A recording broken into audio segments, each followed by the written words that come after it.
Hello guys, Super Bongo time here. I'm going to be teaching you how to build your first deck on Infinity Wars. Now, this tutorial it's kind of for new people, you know, just at level 2, you don't really know what's what. And you find this whole deck building interface slightly intimidating. I'm here to give you a quick walkthrough, help you out with some cards as well. Right. Basically, once you've hit level 2, get your click new deck. Let's go ahead and save that, I guess. Let's go ahead and call this tutorial deck for now. Basically, I'll run you through this whole interface area and how to build a basic deck. The top left here is the search function. You can type in the actual name of a card. You can filter by card type. You can filter by card type basically, and what sort of pack it's come from. Oh, and purity level cards as well, but we'll get to that in a second. Now, basics. The foundations of every deck is built around 3 commanders. A commander can only be a character card, that is like an actual character that can be put into the field to fight people like these guys. It cannot, however, be a magic card. So say if I wanted Mass Death as a commander, that couldn't happen because it's not a person. Now, let's talk about deck merging and purity levels. Basically, on the top left hand side of every card you own, apart from factionless cards, you will see a purity level relating to that faction. Varor Brute here is a measly 1 purity. That's because he's not that powerful, unfortunately. But the purity system is something that Lightmare Studios have put in place to stop people from cramming together the most powerful cards from every faction in the game into one deck. The way the purity system works is it ties in with the commander system. So say I want to play... let's have a look. Say I want to play Dark Wish in one of my games. As you can see, it's an incredibly powerful Varor Cult magic card, and it has a whopping 3 purity level. That means that the purity level, corresponds with the amount of commanders I have. So I'm going to need to have... where's Dark Wish? Put this in here. I'm going to need to have 3 characters from the Cult of Varor in my commander slot to be able to play this. If I only... oops, it is. Let's bring him back in there. If I only have 1, for example... what am I doing? And I don't know, I had like two Genesis guys. It's my other commanders. It basically says I need 2 more Cult of Varor commanders, because... well, that's how it works. If I want to use the most powerful cards from a faction, I'm going to have to dedicate my entire deck to that faction. So what we'll do is we'll go through building a deck right now. I'm assuming you guys would have all done the Flame Dawn campaign, so let's go ahead and build a Flame Dawn deck. Now, for a commander ideally has a nice sort of active that could help out a lot with your strategy. Obviously, strategies vary from person to person. I've got a few sneaky strategies myself. Basically, let's have a look at Brommish, the field commander. He has commander in his name, so that's a pretty heavy go-to kind of guy. Let's have a look at his passive here. If Brommish, field commander, is in the assault zone, all other characters get into the attack zone, gain +2. So we'll click and drag him into the commander. This is now a purity 1 Flame Dawn deck.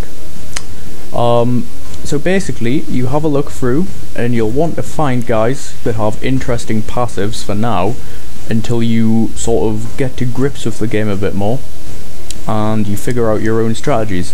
So if I get Scullius, the final hammer, bring him in here, this is now a 2-star Flame Dawn deck. But what I think we'll do, just to mix it up a bit, is I think we could add some Genesis Industries in here.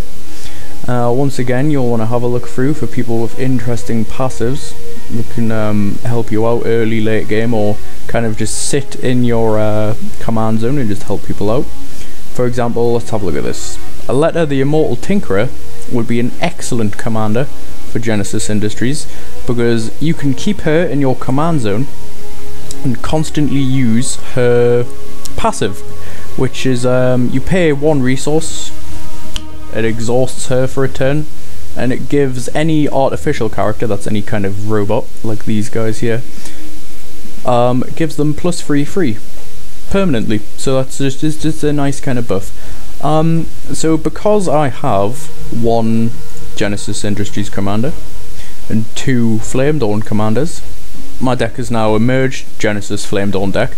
So I can play any card with a 2-star purity rating Flame Dawn, but only 1-star purity Genesis Industries. For example, this magic card, Angel Fi, I can't put that in here. The deck becomes illegal because I need 2 Genesis Industries commanders, whereas I only have 1. Obviously some decks are built around some cards and specific strategies. So let's go ahead and say that I'd want to, I don't know, my strategy for this would be I'd build up the Dragon Project while sending waves of troops out to sort of distract my enemy while I slowly build up this dragon behind the scenes. So what I'm going to do for that is I want to distract my enemy with lots of characters that can charge in and do damage. You know, cannon fodder would be the correct term. Luckily for me, I happen to have 46 Flame Dawn Aspirants, so we'll go ahead and add about 20 of those in there. Your index finger gets a bit of a workout here because you can double click all these guys in. There we go. I'd say 20 is enough. Flying enemies are always good to have in your deck, not only for attacking over your enemy's defenses, but also defending against your enemies, well, flying enemies. And just look around for characters that have like interesting passives. Like for example here, Flame Ram. It really pays to just kind of have a look at a card and see, you know, try and figure things out. So Flame Ram directly attacks an enemy fortress, it deals 15 damage. Now that's really good. That's a nice chunk of damage early game. I might fall off a little bit late game, but this card, because it's an artificial, can synergize rather well with this card's passive. So we'll add a couple of Flame Rams in here. We will add a Flame Dawn Purifier. This could help against, I don't know, somebody who's playing zombies. Our passive is when this character kills somebody, it gets removed from the game. We'll just add a couple of other sort of high-class Flame Dawn cards in here. It's nice to sort of pull out a card that has a good effect. Paladin of the Flame Dawn has a nice passive as well. It also has Charge, the same as Flame Dawn Aspirants, which means they can be played directly from your hand into the assault zone. It's always nice to have a location card and to back up your deck with some magic cards here as well. You've probably seen Stumble in the tutorial, but Unfazed is basically you don't lose morale this turn. Ferocity is kind of like a little sort of attack buff. We've got some, we've got some Stumble, we've got some Exhaust.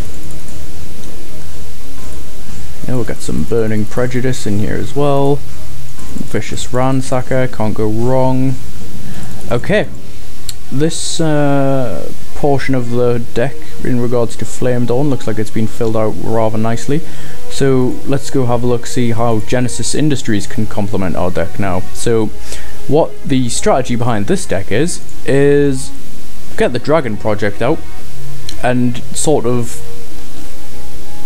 distract the enemy while you, with all these kind of Flame Dawn, like this Flame Dawn Assault can just kind of distract them while we build this big dragon up.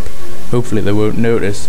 So what we can do now is we can get some good Genesis Industries cards that would complement this deck nicely. Anti-Air Missile is an excellent Genesis Industries card. The ability to kind of just take down a pesky flying enemy at the cost of 2 resources is pretty much priceless. Extended Operations excellent as well, you can't go wrong with that.